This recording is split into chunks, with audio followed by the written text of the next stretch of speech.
Well, everybody seems to think that my job must be the most awesome thing in the world, and I don't say it's horrible, but you know, there are ups and downs to it, and one of them is the fact I'm never using my own rifles, which is good and which is bad in a way, because although it's nice using lots of different rifles and being able to compare and contrast, there is the factor that sometimes you just never quite, you know, completely au fait with using everything in the heat of the moment when you are wanting to go out hunting and shooting. So I'm taking the rare opportunity tonight of having a nice evening out waiting for a particular fox with my own rifle. So this is a semi-custom built rifle I've had for about, I must have had it about 8 or 9 years. So to start at the front, that's an ASE North Star moderator. The rifle itself is a 223 Wylde chambering, which is essentially ballistically very similar to a regular 223. It's got ever so slight different dimensions in the throat and lead for using 5.56 ammo, but you can use regular 223 ammo in it. The barrel's an 8-inch twist. It's a border barrel from back when border were around, and I'm using it to shoot 77 grain Sierra Match Kings, which will stabilise. They run about 2,850 feet per second over Vitavori N140. Lapua brass. It's a Federal, sorry, it's not a Federal, it's a CCI BR4 match primer. So, Remington 700 action. It's got a dual trigger on it. It's got bottom metal suitable for AICS compatible magazines, and this one is also a slightly modified by me 10-round 223 AI magazine, which I've cut short, and it holds 6 rounds just to make it a bit more compact for use when hunting. It's a tier 1 Picatinny rail on it. That's a 10 MOA, I believe. It might even say down there. No, it's a 0, sorry, I'm in shadow slightly here. So, but I don't really need it for super long range or anything. And most importantly, it's a Macmillan A. Now, I believe it's called a Macmillan. It's a Seiko copy stock, that one actually, which is the same profile and shape as my first centerfire rifle, which was a Seiko 75. It's got a larger bolt handle on it, and it's Cerakoted. This was built by Dave Wylde at Valkyrie Rifles for me, as I say, a few years ago. Sports match rings, 34mm, and the scope is a Schmidt & Bender 3-21 by 50 Exos. This is one of the ultimate daytime and poor light, you know, long range shooting scopes. It's not perhaps a specific target scope, but it certainly has everything I need for putting pinpoint accuracy on varmint shooting at longer ranges. As you can see here, it's got full adjustability for windage and elevation, and you can change the markers to try and speed things up a little bit for sort of 100, 200, 300 meters, or you know, whatever suits you. Parallax adjustment is on there. I'll just drop that down a little bit actually while I'm just sort of getting set up and waiting for my evening's activity. Hanging on my chest here, we've got a set of Leica HDB 10x42 binoculars, which are all set up with the custom ballistic card for my scope. It's not the latest 3200.com specification, which of course will do it all through Bluetooth off my phone, but it works extremely well. We've got a bit of cut off rubber here from somewhere I used to work probably, and that's underneath an elasticated cheek pad there, which holds some ammo for me. The ubiquitous 6 to 9 inch Harris bipod. There are many other bipods, I just never have found a reason not to like Harris ones.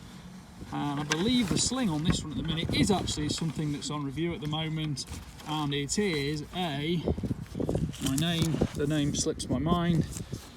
It's a Butler Creek, that's correct, it's a Butler Creek. So extending stretchy sling, got nice rubber grippy pads on it so it doesn't fall off your shoulder. So down here, I've had these now for, must be 3 months. This is the Lynx Pro 19mm thermal from HIC.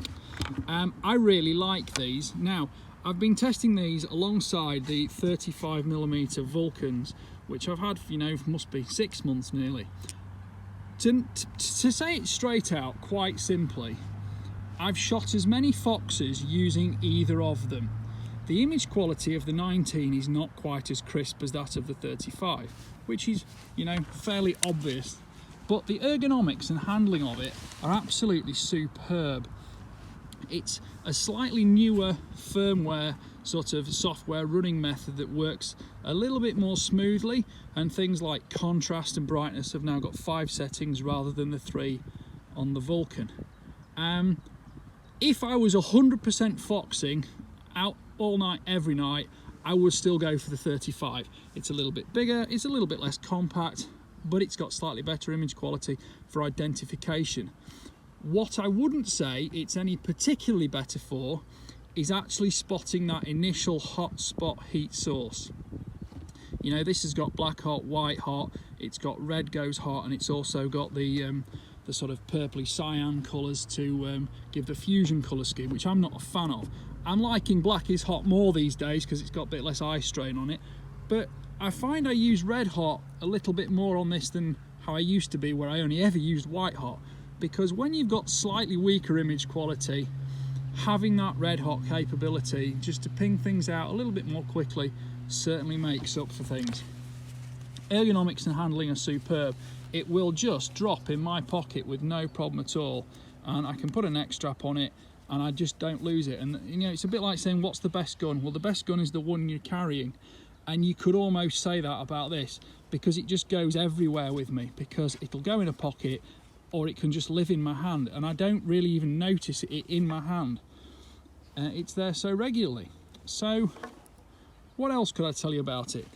Many of you may know I am a big fan of ambidextrous kit, because especially on thermal imaging stuff, you can swap one eye to the other, which on a monocular, which, you know, anything with a bright screen at night, digital, night vision, thermal, whatever, anything like that, it will diminish your natural low light the sensitivity of your eyes in low light, the rhodopsin in them, and this, that and the other. And okay, it's something that does refresh itself over several hours.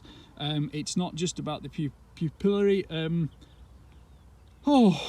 contraction, is it? Your pupils get smaller, your pupils get larger. That's very, very fast, but the actual chemical element of your eyesight is a bit slower in operation. That's why it can take several hours to achieve full night vision capability, and you can lose it extremely quickly. That's why I like being able to use either eye. So there we go, that is my kit for the evening, and that is what I am carrying when I want to go out shooting and hunting, to look after the landowners who help me out, and how I want to have, you know, an enjoyable evening where I don't get too involved in work and I can just enjoy the view, enjoy the scenery, watch around, keep my eye out for what's going on.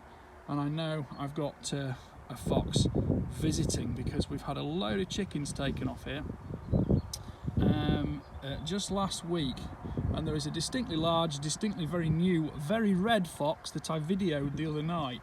I'm ashamed to say I actually missed it. I was using night vision and I missed it. Nothing wrong with any of the kit, I did it wrong. I just got the distance wrong and I skimmed over the top of it. So there we go. I hope that's a little bit about what I like to do and what guns I like to have. This isn't the newest rifle. It's certainly, you know, the Remington 700 design is what now, 58 years old, is it? I think it's 59 years old perhaps. So yes, it's certainly nothing new, nothing improved. And yeah, there's plenty of other rifles I do like, but this is one of mine, and it's one I can just rely on, and I know it well. And the 8-inch twist and the 77 grain bullet makes a really good mid-range 223 centerfire. You've not got a huge amount of noise, it's very accurate, it's, you know, not expensive to shoot, providing you can get hold of some small rifle primers, which are as rare as hen's teeth at the moment. So there we go. Anyway, thank you for watching. Please comment if you like. Please like and subscribe to my channel, and click on the notification bell, because the more interest I see, the more I will showcase kit that I am using and what I think about it, because my job is to use as much as I can and to compare and contrast it all. Thanks for watching. Bye for now.